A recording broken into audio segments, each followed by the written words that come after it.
Welcome into CBS Sports HQ. I'm Kiana Martin, riding shoddy with my guy Coley Harvey. And as I'm still coming down from all of the madness, the men's and women's Final Fours officially set. But while college hoops is heating up, well, the NBA, it's hitting crunch time. It sure is, Kiana. Only a dozen days left until the NBA's regular season ends, and that means that the games are getting incredibly important. And the playoff push, it's only just beginning.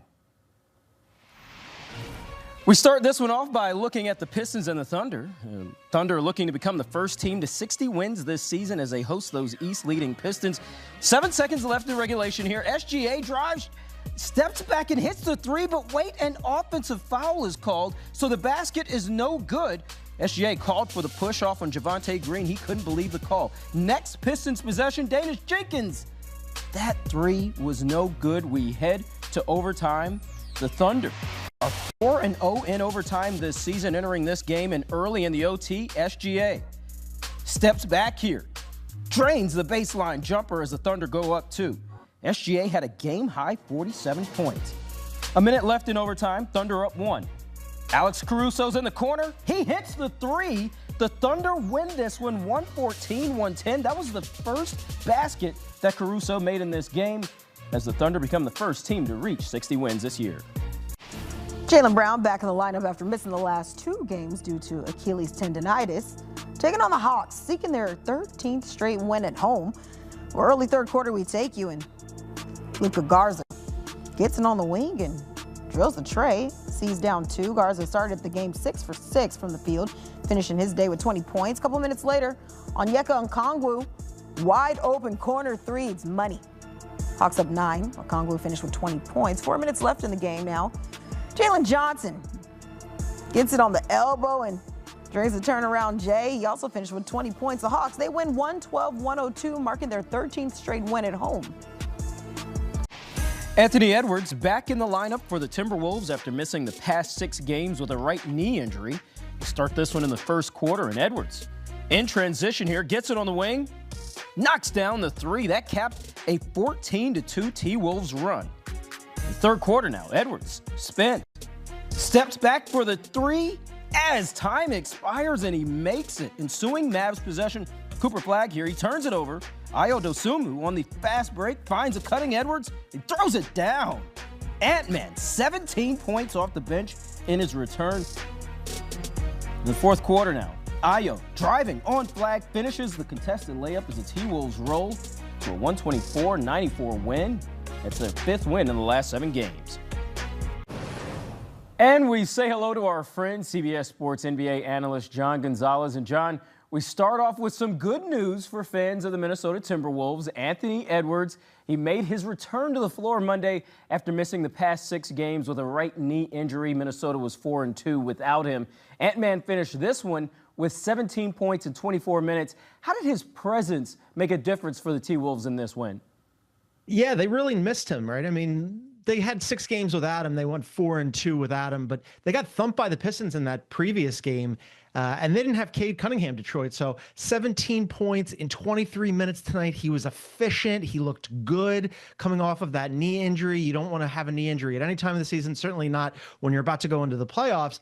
And they really need him. So, Ayo Dosunmu, who they picked up at the trade deadline, he sort of stepped into that starting role in Ant's absence. He goes for a triple-double tonight, but the Wolves know Jaden McDaniels. They really need Ant's offense. Look, they've been to back-to-back Western Conference Finals, and they have designs on doing it again and even getting further. But in order to do that, they need a healthy Anthony Edwards, and they're in a dogfight in those standings right now, right? I mean, you have Oklahoma City and the Spurs at the top of the Western Conference, but the 3 through 6 is wide open. Right now, you've got the Wolves in the 5 seed, but the Lakers, the Nuggets, the Wolves, the Rockets, they're only separated, all 4 of those teams, by 3 games. So any of them could really end up with as high as the 3 seed or down to the 6 seed. So the Wolves, they definitely want to move up, and they are thrilled to have Ant back. Yeah, they definitely have to be thrilled to have him back. You mentioned all those teams at the top of the West. It seems like they're all pretty much unbeatable these days. The best of the pack, of course, is San Antonio, 19-2 since the All-Star break. The Spurs have just been rolling, and they've been paced all year by Victor Wembanyama, who went for an insane 41.16 rebound stat line in Monday's win over Chicago. So where do you have Wemby in the MVP race, John? And how does he stack up with the likes of Luka and SGA? Oh, man, it's really, really close, right? I mean, I'm still going with SGA, but it's very close between those two. So Wemby has a monster night, and then you and I just watched Oklahoma City respond, where SGA comes back and goes for 47 after Wemby did what he did against Chicago tonight. But the Spurs, what a season they're having along with Wemby, where they're only 2.5 games back of Oklahoma City. And as you mentioned, they just don't lose anymore. They've won 25 of their last 27 games. They only have 2 losses since February 1. That has everything to do with Victor Wembanyama. I think, look, he's definitely the defensive player of the year if he can clear the very stupid 65-game threshold that I continually rail about. Over the last month, he's averaged, 5 stocks per game? That's steals and blocks combined. Those are cartoon numbers. The last time he didn't have a block was January 31st. It's almost April. That's absurd, right? And then offensively is where it really gets scary and where he can make the case for himself, because he leaps and bounds better than everybody else defensively. But offensively, over the last month, he's also averaging, while he's doing all that other stuff defensively, he's also averaging almost a 12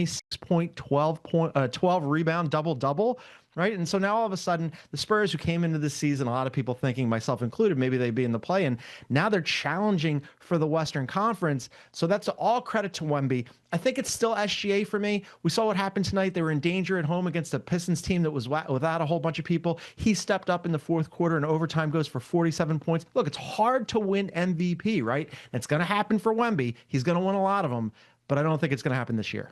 Yeah, I can understand what you're saying there. In fact, just switching to SGA real quick, I want to talk about the fact that that environment he's playing in what was arguably an NBA Finals preview against the Pistons. The crowd was really raucous, all with it the whole game. A long game, of course, with that overtime, but certainly a really exciting one, and SGA turning it on late in that one. Switching over to the East now, with the Sixers losing to the Heat on Monday, the New York Knicks are officially back in the playoffs, clinching a postseason berth for the 4th straight year. So, John, why should we trust this Knicks team to go on its longest playoff run in about a quarter century? I'm not sure. I'm not sure that we should trust the Knicks to do that. I mean, congratulations to the Knicks on qualifying for the playoffs. We knew that they were going to do that. They made the Eastern Conference Finals last year. They have designs on making it again. They have designs on going further and making it to the finals. They actually have the 3rd best odds in the Eastern Conference behind the Celtics and the Cavs. They're ahead of the Pistons in terms of the betting odds to make the finals. And, they're 1 game up on the Cavs. They're only 2 games back of the Celtics. They're sort of lumped in that entire group. They've really fixed their defense. The defense was a problem early in the year. It's been great recently, up to 6th in defensive rating. Here's where I start to get a little bit worried about the Knicks because, look, Jalen Brunson's been amazing. Karl Anthony Towns putting up some really good counting stats, not so efficient offensively with his shooting. But again, they have some offensive firepower. Where I start to worry about them a little bit is when you look at the teams that they've beaten all the bad teams. All the bad teams they've been put in front of them, they've handled them easily. But against teams 500 or better this season, just 20-21, a game under 500 against those teams. That gives me a little cause for concern. And against the Pistons, the team that they have better odds than to advance to the finals, they lost all 3 of those games against Detroit, and Detroit absolutely hammered them. The Pistons were plus 84 in those games. So this is one of those situations where, look, they're in the 3 right now, the 3 seed. If it was a 3-6 matchup, they'd draw the Atlanta Hawks in the first round. I think they'd be slight favorites in that, but the Hawks are the hottest team in the NBA right now. So yes, congrats to the Knicks. You're in the postseason. You're going to make it anyway, but I want to see them do it against good teams before I really start to believe.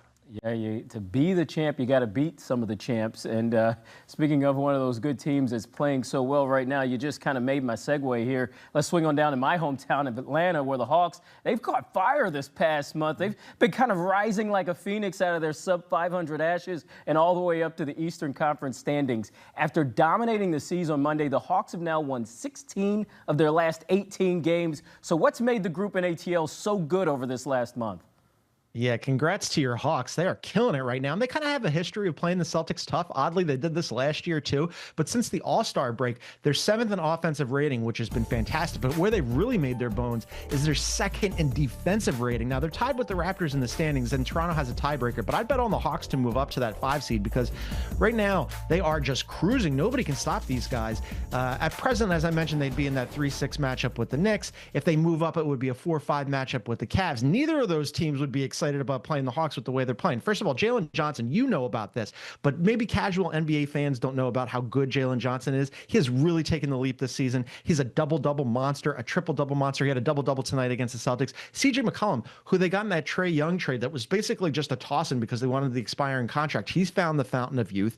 Onyeka Okongwu, again, casuals might not know how good he is manning that front court for Atlanta. And I think the real difference maker for them this season was Nickeil Alexander-Walker, who they signed during the offseason as a free agent. The Wolves let him walk in free agency, and it was a financial decision because they couldn't keep him and Naz Reid.